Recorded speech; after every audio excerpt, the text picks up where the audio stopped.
அனைவருக்கும் வணக்கம்.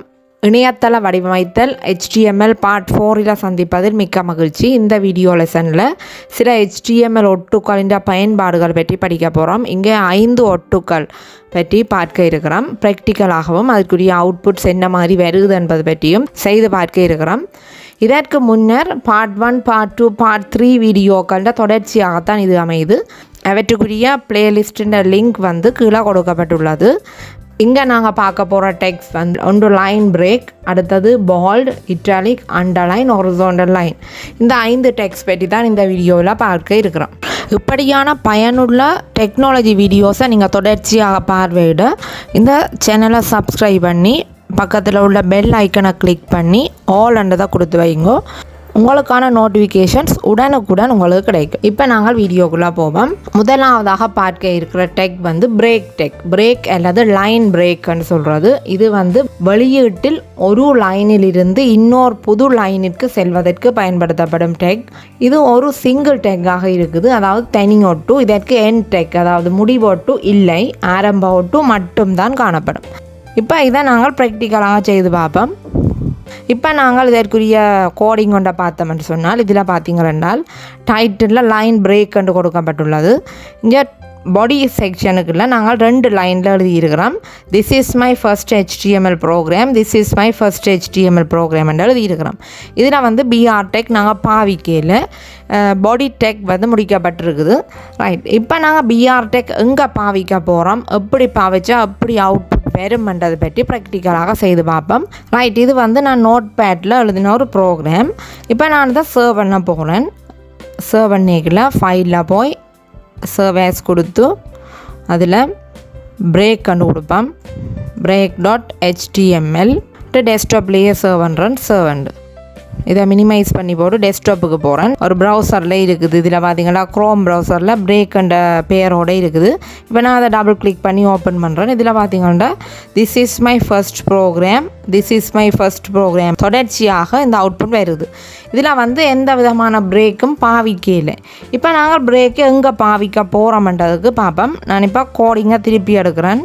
இங்கே நோட் பேடில் உள்ளவாறு வெளியீடு வராது. ஒரு வரியில் இருந்து இன்னொரு வரியில் ப்ரௌசரில் அவுட்புட் வர வேணும் என்று சொன்னால் கட்டாயம் பிரேக் டெக் போட வேணும். பிரேக் டெக் போடாட்டி வெளியீடு அடுத்த லைனில் வராது, தொடர்ச்சியாகத்தான் வெளியீடு வரும். இப்போ நாங்கள் பார்த்த மாதிரி தொடர்ச்சியாக வரும். ரைட், இப்போ நாங்கள் இதில் பிஆர் என்ற டெக்கை போடுவோம். இது ஒரு சிங்கிள் டெக்காக இருக்குது. இப்போ போட்டுட்டு அடுத்த லைனில் பிஆர் போட தேவையில்லை. ஏனென்றால் அதன் தொடர்ச்சியாக இன்னொரு லைன் அல்லது இன்னொரு சாப்டர் ஒன்று HTML தொடர்ச்சியாக வந்ததுன்னு சொன்னால் நாங்கள் அடுத்த லைனில் போடலாம். போட்டாலும் பிரச்சனை இல்லை. காரணம் என்னென்னா, இந்த பாடி டெக்குள்ளே இந்த 2 லைன் மட்டும்தான் இருக்குது. ரைட், இப்போ நான் இதில் மட்டும் பாடி பிஆர்ன்றது போட்டிருக்கிறேன். இப்போ நான் சேவ்ன்றது கொடுக்குறேன். அதே பேர்லேயே சேவ் ஆகுது. இப்போ நான் ப்ரௌசரை ஓப்பன் பண்ணி அதில் ரீஃப்ரெஷ் பண்ணுறேன். ரீலோட் திஸ் பேஜ் என்ற கிளிக் பண்ணுறேன். இப்போ பார்த்தீங்கன்னா அடுத்தடுத்த லைனில் வந்திருக்கு output. This is my first HTML ப்ரோக்ராம்ன்றது ஒரு லைன்லையும், அடுத்த லைனில் திருப்பி this is my first HTML ப்ரோக்ராம்ன்றது அடுத்த நெக்ஸ்ட் லைனில் புது லைன்லையும் வந்திருக்கு. இதுதான் பிரேக் டெக்குன்ற பயன்பாடாக அமையுது. ரைட், இங்கே பார்த்தீங்கன்னு சொன்னால் இந்த பிரேக் டெக்குன்ற கோடிங்கையும் அதற்குரிய அவுட்புட்டையும் ஒரே ஸ்க்ரீனில் காட்டப்பட்டிருக்குது. இதில் நீங்கள் பார்க்க வடிவாக விளங்கும் உங்களுக்கு. ரைட், இப்போ நாங்கள் 2வது டெக்கு போவோம்.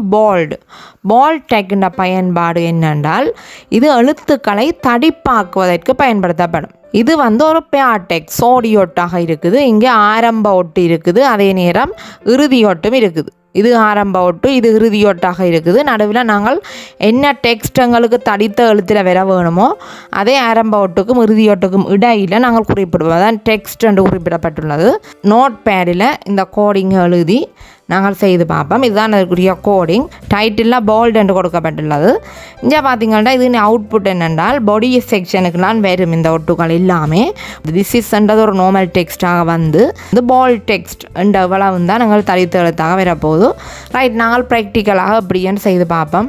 நோட் பேடில் இந்த கோடிங் எழுதப்பட்டுள்ளது. இதில் டைட்டிலில் போல்ட் என்று கொடுக்கப்பட்டுள்ளது. அதே அமைப்பில் இங்கே வழங்கப்பட்டுள்ளது. இப்போ நான் இதை சேவ் பண்ணுறேன். ஃபைலில் போய் சேவ் ஆஸ் கொடுக்குறேன். இங்கே போல்ட் .html என்ற பேரில் நான் சேவ் பண்ணுறேன். இப்போ டெஸ்க்டாப்பில் போனோம்னு சொன்னால் க்ரோம் ப்ரௌசரில் சேமிக்கப்பட்டிருக்குது. நான் இப்போ டபுள் கிளிக் பண்ணி இது ஓப்பன் பண்ணுறேன். திஸ் இஸ் என்பது நார்மல் டெக்ஸ்டாகவும் போல்ட் டெக்ஸ்ட்ன்றது எங்களுக்கு போல்டு லெட்டர்ஸ், அதாவது தடித்த எழுத்துக்களாக மாற்றப்பட்டிருக்குது. ரைட், இப்போ நாங்கள் அடுத்ததாக பார்ப்போம் இட்டாலிக் டெக். இதனுடைய பயன்பாடு என்னென்றால் எழுத்துக்களை சரிந்த எழுத்துக்கள் ஆக்குவதற்கு பயன்படுத்தப்படும். அதாவது இட்டாலிக் லெட்டர்ஸ் அதுன்ற டெக் வந்து ஐ என்றது பாவிக்கிறது. இது மொரோப்பியா டெக் சோடியோட்டாகத்தான் இருக்குது. இப்போ நாங்கள் இதுக்குரிய இந்த கோடிங்கை நாங்கள் ப்ராக்டிக்கலாக செய்து பார்ப்போம். இதில் பார்த்தீங்கன்னா டைட்டிலில் இட்டாலிக் என்ற பெயர் அதுக்குரிய சூட்டபிள் நேம் வழங்குறது நெல். அது டைட்டிலில் பாடி செக்ஷனுக்கு திஸ் இஸ் என்றது நார்மல் டெக்ஸ்டாகவும் இட்டாலிக் டெக்ஸ்ட்ன்றது இட்டாலிக்காகவும் பெற வேணும். இப்போ நோட் பேடில் நாங்கள் இந்த ப்ரோக்ராம் எழுதியிருக்கிறோம். இதை இப்போ சேவ் பண்ண போகிறேன். italic.html என்ற பெயரில் நான் சேவ் பண்ணுறேன். இப்போ நாங்கள் சேவ் பண்ண இந்த ப்ரோக்ராமை நான் ஓப்பன் பண்ணுறேன். ரைட், இதுக்குரிய அவுட்புட்டை பார்த்தீங்கன்னா this is italic text. This இஸ்ன்றது நார்மல் டெக்ஸ்டாகவும் இட்டாலிக் டெக்ஸ்ட்ன்றது வளவும் சரிந்த எழுத்துக்களாகவும் காணப்படுது.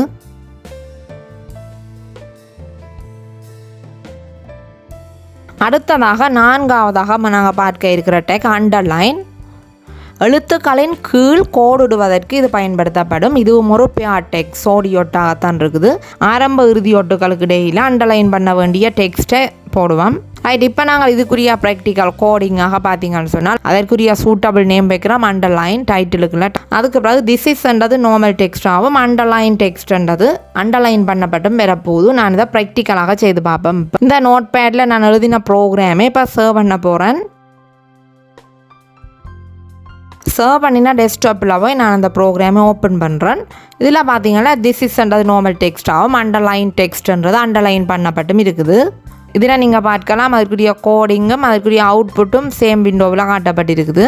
நாங்கள் ஒரு விடயத்தை ஹைலைட் பண்ணி காட்டிக்கியோ அல்லது குறிப்பிட்ட ஒரு விடயத்தை மார்க் பண்ணிக்கியோ அல்லது ஒரு ஹெட்டிங் போடைக்கலையோ இந்த அண்டர்லைன்ன்றது பாவிக்க வேண்டி வரும். ரைட், அடுத்ததாக பார்ப்போம் ஹொரிசோண்டல் லைன். இதுதான் 5வது டெக். இது வந்து கிடை கோடிடுவதற்கு பயன்படுத்தப்படும். அதாவது ஹொரிசோண்டல் கிடையாக கோடிடுவதற்கு பயன்படுத்தப்படும். இந்த கோடு வந்து அந்த ப்ரௌசர்ன்ற விண்டோ முழுவதுமாக ஒரு கிடை கோடுன்னு இடப்பட்டிருக்கும். அதாவது இப்போ ஒரு பகுதியை இன்னொரு பகுதியை பிரித்து காட்டுவதற்கு இடப்பட்டிருக்கும். நீங்கள் வெப்சைட்ஸில் காணக்கூடியதாக இருக்கும். இப்போ இதுக்குரிய ஒட்டு வந்து HR பாவிக்கிறது. இது ஒரு சிங்கிள் டெக்காக இருக்குது. இதுக்கு ஆரம்ப ஒட்டு மட்டும்தான் காணப்படும், இறுதி ஒட்டு காணப்படாது. ரைட், இதுக்குரிய ப்ரோக்ராமை நாங்கள் எழுதியிருக்கிறோம். நோட் பேடில் செய்து பார்ப்போம். இப்போ நோட் பேடில் நான் இந்த ப்ரோக்ராமை எழுதியிருக்கிறேன். இப்போ இதில் வார அவுட்புட் என்னென்னு வேற போகுது என்றால் இது ஹொரிசோண்டல் லைன் என்ற பேரில் டைட்டில் கொடுக்கப்பட்டுள்ளது. பாடி செக்ஷனுக்கு திஸ் இஸ் ஹொரிசோண்டல் லைன் என்று சும்மா நார்மல் ஒரு டெக்ஸ்ட் ஒரு அவுட்புட் ஒன்று வரும். அதில் கீழே ஒரு கோடு வரும். அதாவது ப்ரௌசர் ஃபுல்லாக வரப்போகுது. அதற்காக சேவ் பண்ணி நாங்கள் எப்படி அவுட்புட் வருதுன்னு பார்ப்போம். ஃபைலில் போய் சர்வேஸ் கொடுக்குறேன். இப்போ சேவ் பண்ணின இடத்துல போய் நான் ஓப்பன் பண்ணுறேன். இதில் HR என்ற பேரில் இருக்குது. டபுள் கிளிக் பண்ணி ஓப்பன் பண்ணுறேன். இதில் பார்த்தீங்களென்றால் திஸ் இஸ் ஹொரிசோண்டல் லைன்ன்றது மேலே சும்மா நார்மல் டெக்ஸ்டாக வந்து அடுத்ததாக இந்த ஹொரிசோண்டல் லைன் அதாவது கிடை கோடு வந்து இந்த ப்ரௌசர் ஃபுல்லாக வருது. இப்போ எங்கே எங்களுக்கு தேவையோ அந்த இடத்துல நாங்கள் HR கொடுத்து நாங்கள் இந்த ஒரு குறிப்பிட்ட விடயத்தை பிரித்து காட்டுவதற்காக பயன்படுத்த முடியும். ரைட், அடுத்ததாக இன்னொரு ப்ரோக்ராம் ஒன்று பார்ப்போம். நாங்கள் இப்போ பார்த்த போல்ட் இட்டாலிக் அண்டர்லைன் இந்த மூண்டையும் உள்ளடக்கினதாக. ரைட், இப்போ நான் இந்த கோடிங்கை எக்ஸசைஸ் 1 என்ற பேரில் அதுக்குரிய டைட்டிலாக கொடுக்குறேன். இங்கே பார்த்தீங்கன்னு சொன்னால் இந்த பாடி செக்ஷனுக்கு this is bold text, this is italic text, this is underline டெக்ஸ்ட்னு போடப்பட்டிருக்குது. இதை நான் சேவ் பண்ணுறேன்.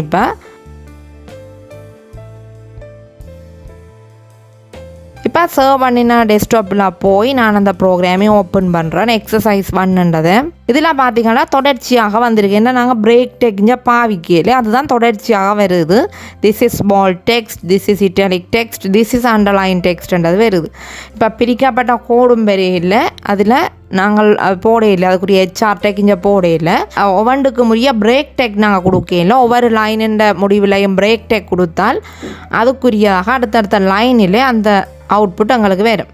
இப்போ கோடிங் எடுத்து நான் அதில் மாற்றம் செய்ய போகிறேன்.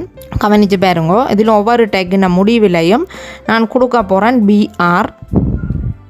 இந்த கேஸ் சென்சிட்டிவ் இல்லை, கேபிட்டல் ஸ்மால் எல்லாத்துலேயும் கொடுக்கலாம். BRன்றது கொடுக்குறேன். இதுலேயும் ஒரு BRன்றது கொடுக்க போகிறேன். ரைட், இப்போ நான் சர்வ் பண்ண போகிறேன். ஃபைலில் போய் சும்மா நார்மல் சர்வ் ஆஸ் கொடுக்கல சர்வ் கொடுக்குறேன். இப்போ நாங்கள் பார்த்த அந்த ப்ரௌசர் அவுட்புட் எடுத்த இதில் போய் ரீலோட் பண்ண போகிறோம். இந்த பேஜை ரீலோட் பண்ணுறேன். இதில் பாருங்க அடுத்தடுத்த லைனில் வர போகுது. இதில் ஒரே வியூவாக காட்டப்பட்டிருக்குது கோடிங்கையும் அவுட்புட்டையும். இங்கே பிரேக் டெக் பாவிப்பதற்கு முன்னர் காட்டப்பட்ட அமைப்பு தான் இது. இப்போ பிரேக் டெக் பாவிச்சா பிறகு இந்த அமைப்பாக காணப்படும். ரைட், இப்போ நாங்கள் ஒவ்வொன்றுக்கு இடையிலையும் ஒரு கோடு வர மாதிரி பார்ப்போம். இப்போ இந்த நோட் பேடில் பார்த்தீங்கன்னா இந்த BRக்கு பக்கத்தில் நாங்கள் HRன்னு போடுவோம். இப்போ இதிலையும் ஒரு HRை போடுறேன். ரைட், இப்போ நான் இந்த ப்ரோக்ராமை சேவ் பண்ணுறேன். இப்போ இதில் போய் ரீலோட் பண்ண போகிறேன். ரைட், இதில் பார்த்தீங்கன்னா தெரியும் ஒவ்வொன்றுக்கும் இடையில் ஒவ்வொரு பிரேக் பாவிக்கப்பட்டிருக்குது. ஆகவே அடுத்தடுத்த நெக்ஸ்ட் லைனுக்கு வருது.